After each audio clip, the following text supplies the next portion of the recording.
Great Expectations by Charles Dickens.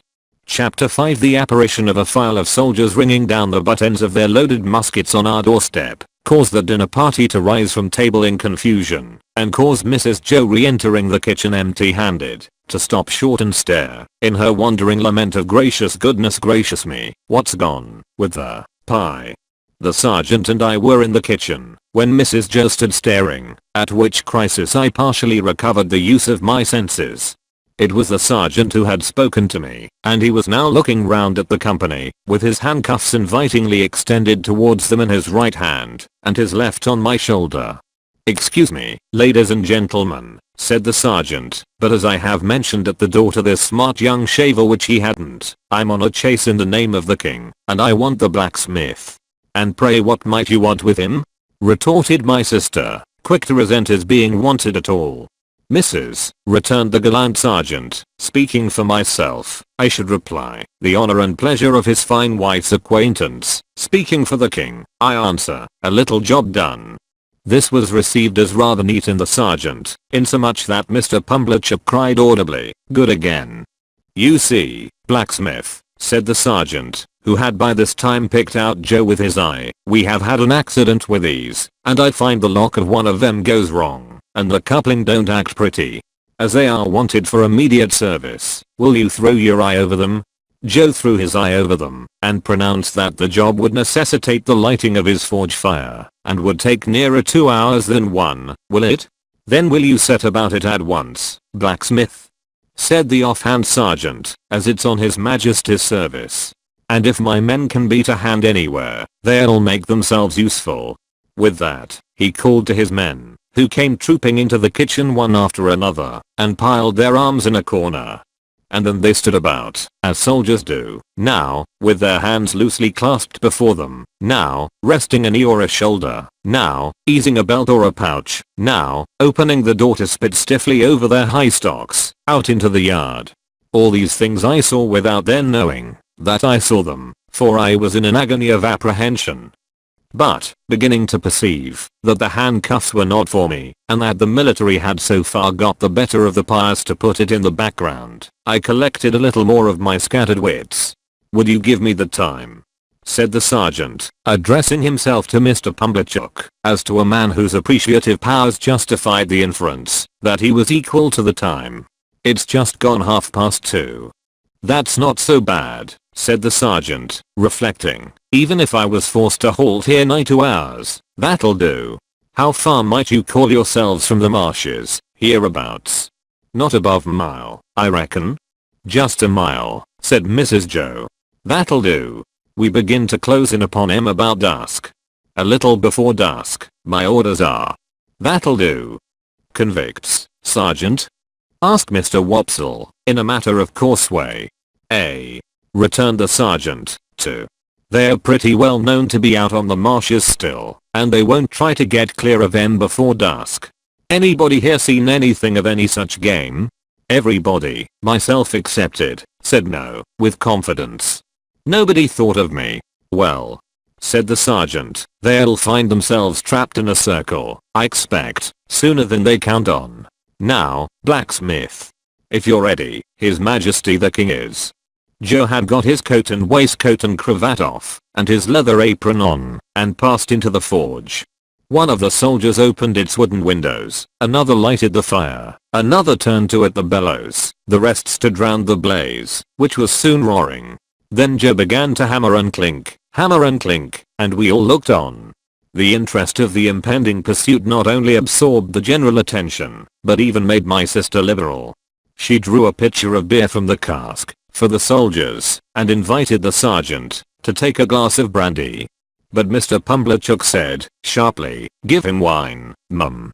I'll engage there's no tar in that." So, the sergeant thanked him, and said that as he preferred his drink without tar, he would take wine, if it was equally convenient.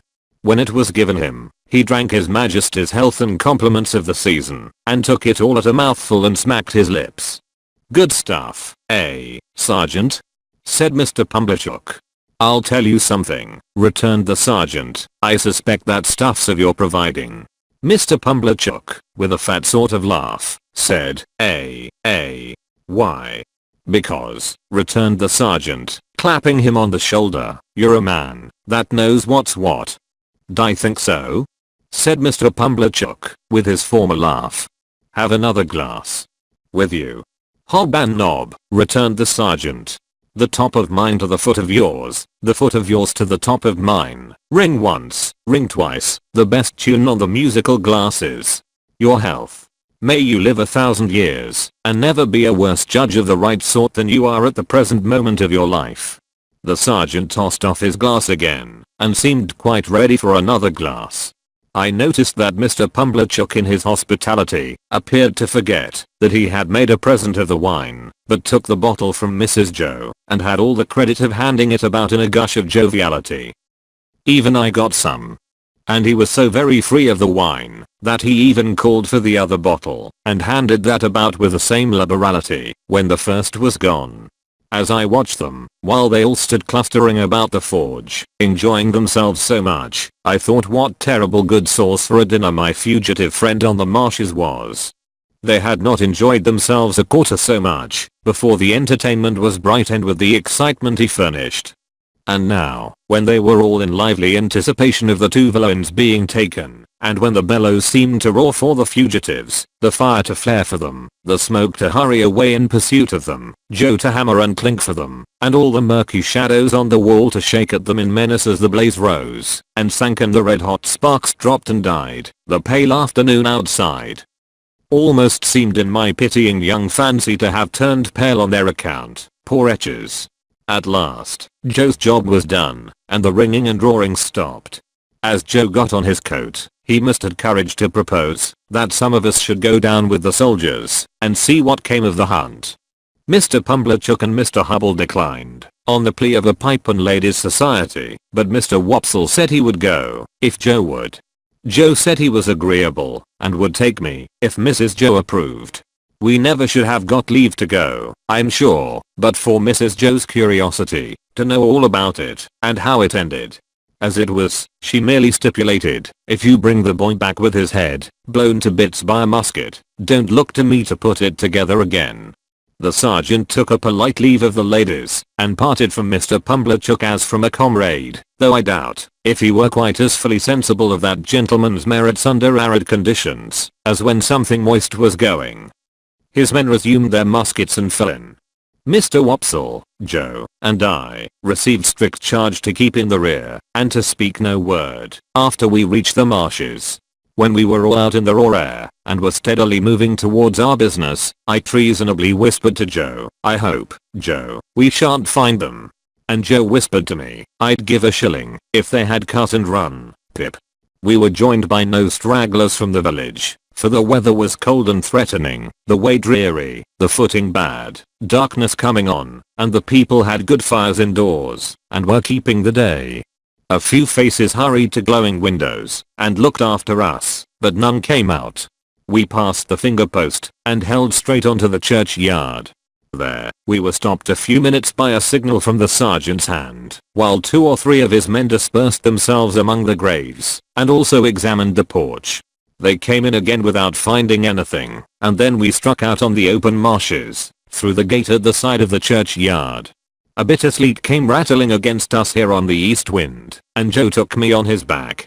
Now that we were out upon the dismal wilderness where they little thought I had been within 8 or 9 hours, and had seen both men hiding, I considered for the first time, with great dread, if we should come upon them, would my particular convict suppose that it was I who had brought the soldiers there? He had asked me if I was a deceiving imp, and he had said I should be a fierce young hound if I joined the hunt against him. Would he believe that I was both imp and hound in treacherous earnest, and had betrayed him? It was of no use asking myself this question now. There I was, on Joe's back, and there was Joe beneath me, charging at the ditches like a hunter, and stimulating Mr. Wopsle not to tumble on his Roman nose, and to keep up with us. The soldiers were in front of us, extending into a pretty wide line with an interval between man and man. We were taking the course I had begun with, and from which I had diverged in the mist. Either the mist was not out again yet, or the wind had dispelled it. Under the low red glare of sunset, the beacon, and the gibbet, and the mound of the battery, and the opposite shore of the river, were clean, though all of a watery lead color. With my heart thumping like a blacksmith at Joe's broad shoulder, I looked all about for any sign of the convicts. I could see none. I could hear none. Mr. Wopsle had greatly alarmed me more than once by his blowing and hard breathing, but I knew the sounds by this time and could dissociate them from the object of pursuit. I got a dreadful start when I thought I heard the file still going, but it was only a sheep bell. The sheep stopped in their eating and looked timidly at us, and the cattle, their heads turned from the wind and sleet, stared angrily as if they held us responsible for both annoyances. But, except these things, and the shudder of the dying day in every blade of grass, there was no break in the bleak stillness of the marshes. The soldiers were moving on in the direction of the old battery, and we were moving on a little way behind them, when, all of a sudden, we all stopped. For, there had reached us on the wings of the wind and rain, a long shout. It was repeated. It was at a distance towards the east, but it was long and loud. There seemed to be 2 or more shouts raised together, if one might judge from a confusion in the sound. To this effect the sergeant and the nearest men were speaking under their breath, when Joe and I came up. After another moment's listening, Joe, who was a good judge, agreed, and Mr. Wopsle, who was a bad judge, agreed. The sergeant, a decisive man, ordered that the sound should not be answered, but that the course should be changed, and that his men should make towards it at the double. So we slanted to the right, where the east was, and Joe pounded away so wonderfully that I had to hold on tight to keep my seat. It was a run indeed now, and what Joe called, in the only 2 words he spoke all the time, a winder. Down banks and up banks, and over gates, and splashing into dikes, and breaking among coarse rushes, no man cared where he went. As we came nearer to the shouting, it became more and more apparent that it was made by more than one voice. Sometimes, it seemed to stop altogether, and then the soldiers stopped. When it broke out again, the soldiers made for it at a greater rate than ever, and we after them. After a while, we had so run it down that we could hear one voice calling murder, and another voice, convicts. Runaways. Guard. This way for the runaway convicts. Then both voices would seem to be stifled in a struggle, and then would break out again. And when it had come to this, the soldiers ran like deer, and Joe too. The sergeant ran in first, when we had run the noise quite down, and 2 of his men ran in close upon him. Their pieces were cocked and leveled, when we all ran in. "Here are both men," panted the sergeant, struggling at the bottom of a ditch. "Surrender, you 2, and confound you for 2 wild beasts. Come asunder." Water was splashing, and mud was flying, and oaths were being sworn, and blows were being struck, when some more men went down into the ditch to help the sergeant, and dragged out, separately, my convict and the other one. Both were bleeding and panting and execrating and struggling, but of course I knew them both directly. "Mind," said my convict, wiping blood from his face with his ragged sleeves, and shaking torn hair from his fingers. "I took him. I give him up to you. Mind that. It's not much to be particular about," said the sergeant. "It'll do you small good, my man, being in the same plight yourself. Handcuffs there. I don't expect it to do me any good. I don't want it to do me more good than it does now," said my convict, with a greedy laugh. "I took him.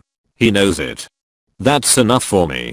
The other convict was livid to look at, and, in addition to the old bruised, left side of his face, seemed to be bruised and torn all over.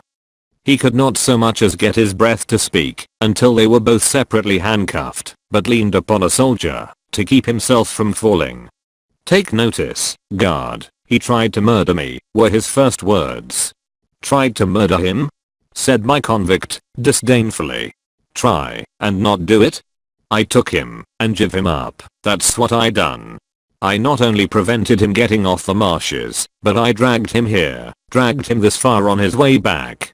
He's a gentleman, if you please, this villain. Now, the hulks has got its gentleman again, through me. Murder him? Worth my while too, to murder him, when I could do worse and drag him back."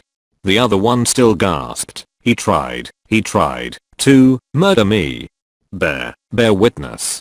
Looky here. said my convict to the sergeant. Single-handed I got clear of the prison ship. I made a dash and I done it.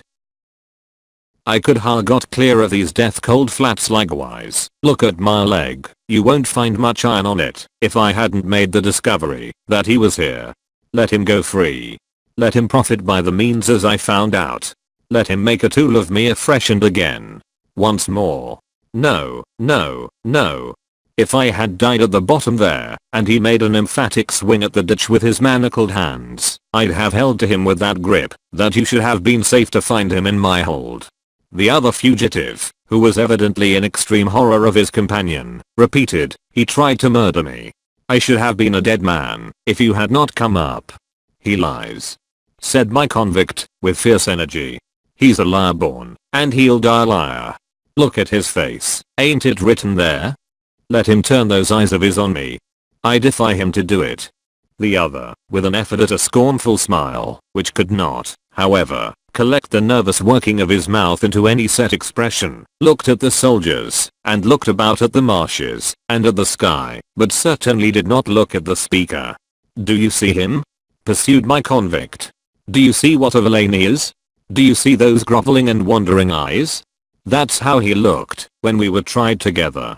He never looked at me. The other, always working and working his dry lips, and turning his eyes restlessly about him far and near, did at last turn them for a moment on the speaker, with the words, "You are not much to look at," and with a half-taunting glance at the bound hands. At that point, my convict became so frantically exasperated that he would have rushed upon him, but for the interposition of the soldiers. "Didn't I tell you," said the other convict then, "that he would murder me, if he could?"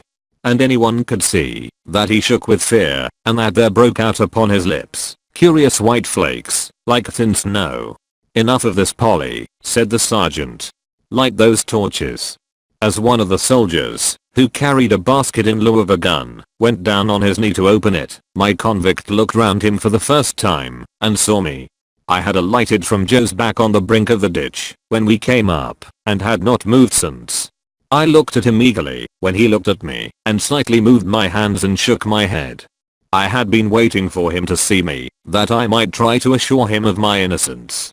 It was not at all expressed to me that he even comprehended my intention, for he gave me a look that I did not understand, and it all passed in a moment. But if he had looked at me for an hour, or for a day, I could not have remembered his face ever afterwards, as having been more attentive. The soldier with the basket soon got a light, and lighted 3 or 4 torches, and took one himself, and distributed the others. It had been almost dark before, but now it seemed quite dark, and soon afterwards very dark. Before we departed from that spot, 4 soldiers standing in a ring, fired twice into the air. Presently we saw other torches kindled at some distance behind us, and others on the marshes on the opposite bank of the river. "All right," said the sergeant. "March." We had not gone far when 3 cannon were fired ahead of us with a sound that seemed to burst something inside my ear. "You are expected on board," said the sergeant to my convict. "They know you are coming. Don't struggle, my man. Close up here." The 2 were kept apart, and each walked surrounded by a separate guard. I had hold of Joe's hand now, and Joe carried one of the torches. Mr. Wopsle had been for going back, but Joe was resolved to see it out, so we went on with the party. There was a reasonably good path now, mostly on the edge of the river, with a divergence here and there where a dike came, with a miniature windmill on it, and a muddy sluice gate. When I looked round, I could see the other lights coming in after us. The torches we carried dropped great blotches of fire upon the track, and I could see those too, lying smoking and flaring. I could see nothing else but black darkness. Our lights warmed the air about us with their pitchy blaze, and the 2 prisoners seemed rather to like that, as they limped along in the midst of the muskets. We could not go fast, because of their lameness, and they were so spent, that 2 or 3 times we had to halt while they rested. After an hour or so of this traveling, we came to a rough wooden hut and a landing place. There was a guard in the hut, and they challenged, and the sergeant answered. Then, we went into the hut, where there was a smell of tobacco and whitewash, and a bright fire, and a lamp, and a stand of muskets, and a drum, and a low wooden bedstead, like an overgrown mangle without the machinery, capable of holding about a dozen soldiers all at once.